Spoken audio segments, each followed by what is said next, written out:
여러분, 내 부모를 공경하라 라는 십계명의 말씀 다들 아시죠?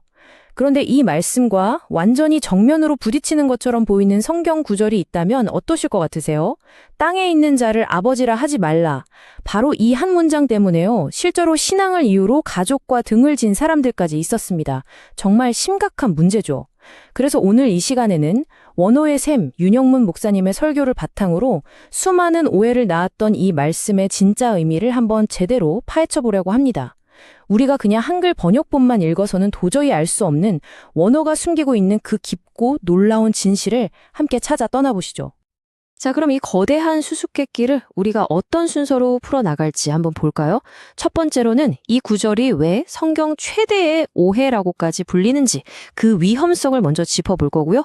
이어서 이 문제의 핵심 단어죠. 땅에 있는 자가 대체 원어에서는 어떤 의미인지 제대로 파헤쳐 볼 겁니다.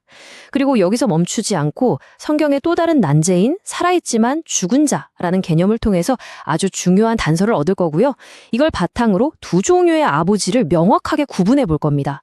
그리고 마지막으로 이 모든 걸 종합해서 우리 삶에서 참된 아버지를 찾는 법에 대한 아주 실제적인 길을 함께 모색해 보겠습니다. 각 단계가 마치 잠긴 문을 여는 열쇠처럼 여러분의 궁금증을 시원하게 풀어줄 겁니다.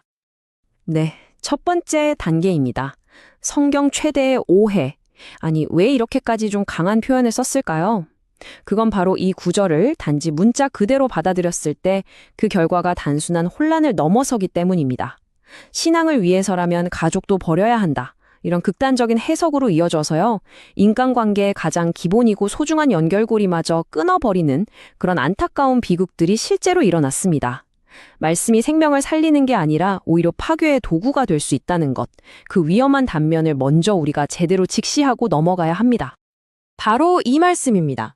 땅에 있는 자를 아버지라 하지 말라. 너희의 아버지는 한 분이시니 곧 하늘에 계신 이시니라.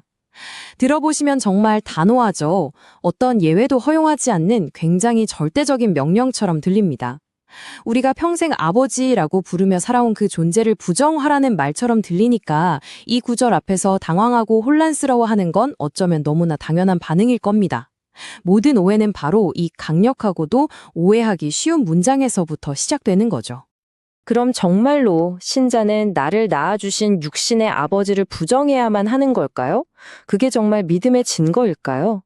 실제로 일부 사람들은 이 말씀을 신앙의 어떤 척도처럼 오해해서요. 자신을 낳고 길러준 아버지와의 관계를 끊어버리는 그런 극단적인 선택을 하기도 했습니다. 성경의 한 구절이 사람을 살리고 관계를 회복시키는 게 아니라 오히려 가장 소중한 관계를 파괴하는 칼이 되어버린 겁니다. 이것이 바로 원어가 담고 있는 본래의 의도를 무시한 채 문자 그대로만 해석했을 때 벌어지는 비극입니다. 바로 이 지점에서 우리는 성경을 대하는 근본적인 태도를 한번 점검해 봐야 합니다. 성경은 우리에게 생명을 주는 말씀이지 사람을 옭아매는 딱딱한 규율집이 아니잖아요.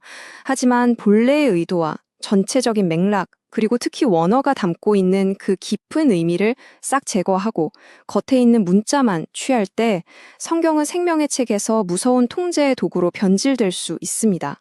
특히 이단들이 사람들을 가족에게서 분리시키고 자신들의 권위 아래 꽁꽁 묶어두기 위해서 가장 즐겨 사용하는 방식이 바로 이런 왜곡된 해석이라는 걸 우리는 꼭 기억해야 합니다. 자, 이제 이 혼란의 안개를 걷어내고 문제의 본질로 한번 들어가 보겠습니다. 이 암호를 풀 수 있는 결정적인 열쇠는요, 우리가 읽는 번역된 단어가 아니라 말씀이 처음 기록될 때 사용되었던 원래 언어, 바로 헬라어에 숨겨져 있습니다. 지금부터 우리는 마치 언어 탐정이라도 된 것처럼 이 단어 속에 숨겨진 진짜 의미를 하나하나 추적해 볼 겁니다. 정말 흥미진진할 거예요. 자, 첫 번째 단서입니다. 땅에 있는 자. 여기서 땅은 우리가 발 딛고 서 있는 이 물리적인 장소, 그러니까 흙으로 된 땅을 의미하는 게 아닙니다. 성경에서 땅이라는 단어는요, 종종 한 사람의 근원과 영적인 소속을 나타내는 상징적인 언어로 사용되거든요. 다시 말해서 첫 아담에게 속해서 하나님 나라를 유업으로 받을 수 없는 영적인 상태에 있는 사람, 바로 그 사람을 가리키는 것입니다. 장소의 문제가 아니라 소속의 문제라는 거죠. 그리고 그 땅을 의미하는 헬라어 원어가 바로 게입니다. 이 개라는 단어는 물론 지구나 토지를 뜻하기도 하지만 창세기에서 하나님이 흙으로 사람을 지으신 것을 배경으로 흙에 속한 존재, 먼지와 같은 존재라는 영적인 의미를 함께 담고 있습니다. 바로 이 지점에서부터 모든 오해의 실마리가 풀리기 시작하는 겁니다. 이건 한글 번역본만 봐서는 결코 알 수 없는 원어 성경 속에 숨겨진 첫 번째 비밀이라고 할 수 있겠죠? 고린도전서 15장에 보면요. 인류를 아주 명확하게 두 부류로 나눕니다. 한쪽에는 흙에서 나서 언젠가는 썩어 없어질 육을 가진 존재, 바로 첫째 아담이 있습니다. 성경은 이들을 가리켜 땅에 속한 자라고 부릅니다. 반면에 다른 한쪽에는 하늘에서 나서 썩지 않을 영을 가진 존재, 바로 둘째 아담이신 예수 그리스도와 그분께 속한 자들이 있죠. 그러니까 땅에 있는 자는 그냥 지구에 사는 모든 사람을 말하는 게 아니라 영적으로 첫째 아담의 운명 아래 묶여있는 사람을 특별히 지칭하는 아주 중요한 개념인 겁니다. 자, 땅에 있는 자의 진짜 의미를 알았으니 다음 단서로 넘어가 보겠습니다. 아니 근데 왜 하필 땅에 있는 자를 아버지라 부르면 안 되는 걸까요? 그 답을 찾기 위해선요. 성경의 또 다른 역설적인 개념, 바로 살아있는 죽은 자의 정체를 알아야만 합니다. 육신은 멀쩡히 숨쉬고 활동하지만 영적으로는 죽어있는 상태. 이 수수께끼를 풀어야만 우리가 찾는 거짓 아버지의 실체가 비로소 드러나게 됩니다. 죽은 자들로 그들의 죽은 자들을 장사하게 하고 너는 나를 따르라. 아마 예수님의 말씀 중에서 이 구절만큼 우리를 헷갈리게 하는 것도 없을 겁니다. 아니 죽은 사람이 어떻게 죽은 사람을 장사 지내죠? 이 말씀은 바로 죽음에 두 가지 종류가 있다는 걸 아주 강력하게 보여줍니다. 하나는 육체적인 죽음, 그리고 또 하나는 영적인 죽음이죠. 이 구절은 우리가 지금 풀고 있는 이 거대한 퍼즐의 아주 결정적인 조각입니다. 도대체 영적으로 죽은 자는 누구이며 그들이 어떻게 육체적으로 죽은 자를 장사할 수 있다는 말일까요? 성경은 여러 곳에서 일관되게 이 영적인 죽음에 대해 말하고 있습니다. 에베소서 2장에서는 허물과 죄로 죽었던 상태라고 분명히 말하고요. 에스겔 37장에서는 소망이 완전히 끊어진 마른 뼈와 같은 상태라고 묘사합니다. 그러니까 하나님과의 관계가 단절되어서 생명의 근원으로부터 분리된 상태, 바로 이것이 성경이 말하는 죽음의 진짜 본질입니다. 지금 내 육신의 심장이 뛰고 있느냐 아니냐와는 전혀 다른 차원의 이야기인 셈이죠. 자, 이제 모든 점들이 하나로 연결될 시간입니다. 예수님께서 땅에 있는 자를 아버지라 하지 말라고 말씀하신 바로 그 장, 마태복음 23장에서 누구를 향해 이 말씀을 하셨을까요? 바로 당시의 종교 지도자들이었던 서기관과 바리새인들입니다. 그리고 그들을 가리켜서 뭐라고 하셨냐면 회칠한 무덤 같으니 그 안에는 죽은 사람의 뼈와 모든 더러운 것이 가득하도다 라고 선포하십니다. 땅에 있는 자 그리고 영적으로 죽은 자의 정체가 바로 그들이었던 겁니다. 소름 돋지 않으세요? 자, 드디어 핵심에 도달했습니다. 이 구절에서 아버지는 나를 낳아준 육심의 아버지가 아니라 사람들의 영혼을 이끄는 영적 지도자, 다시 말해 스승을 의미하는 것이었습니다. 그리고 성경은 우리에게 분명하게 보여줍니다. 세상에는 두 종류의 영적 아버지가 있다고요. 한쪽은 우리를 천국으로 인도하는 길잡이, 다른 한쪽은 우리를 지옥으로 끌고 가는 전혀 다른 길잡이입니다. 이 표를 보시면 그 차이가 정말 극명하게 드러나죠. 거짓 아버지는 그 근원이 첫 아담, 즉 땅에 있습니다. 그들의 영적 상태는 이미 죽음이고요. 겉과 속이 다른 외식과 불법을 가르칩니다. 그리고 그 끔찍한 결과는 뭘까요? 그를 따르는 자들을 결국 지옥 자식으로 만들어버리는 겁니다. 반면에 참된 아버지는 하늘에 속한 둘째 아담에게 연합한 사람입니다. 그들은 영적으로 살아있고 하나님의 온전한 뜻을 가르치며 결국 우리를 영원한 생명으로 인도합니다.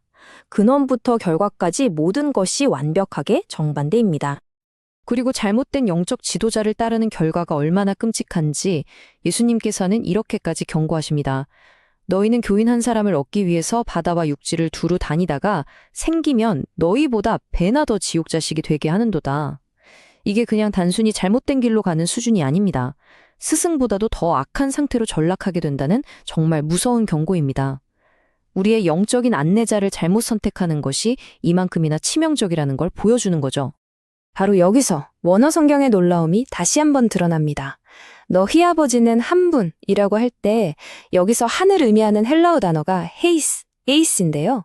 이 단어는 그냥 숫자 하나만을 의미하는 게 아니라 연합된 하나라는 깊은 의미를 가지고 있습니다. 이게 무슨 말이냐면요.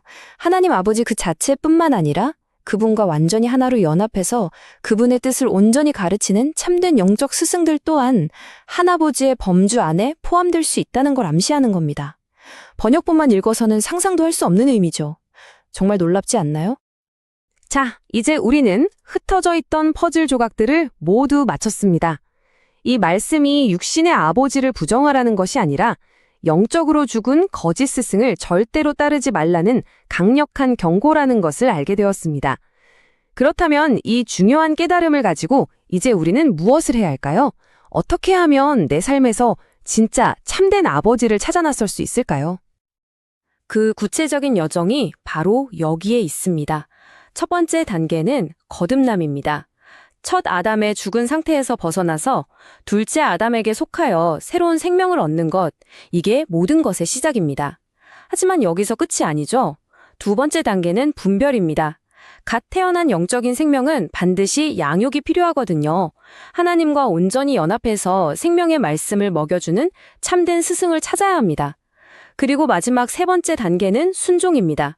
그 가르침에 순종하고 복음으로 내게 생명을 낳아준 영적 부모를 공경할 때 우리의 영은 비로소 건강하게 자라나 장성하게 되는 것입니다. 사도 바울의 이 고백이 이 모든 것을 가장 명확하게 보여줍니다. 그리스도 예수 안에서 내가 복음으로써 너희를 낳았음이라. 여러분, 바울이 디모데의 육신적인 아버지였나요? 아니죠. 그는 복음을 통해서 디모데에게 영적인 생명을 준 참된 아버지였습니다. 이것이 바로 예수님께서 말씀하신 하나님과 연합하여 생명을 낳고 기르는 한 아버지의 역할인 것입니다. 그러므로 최종 결론은 이것입니다. 마태복음 23장 9절의 이 명령은 우리에게 육신의 가족을 버리라는 그런 비정하고 몰상식한 요구가 결코 아닙니다.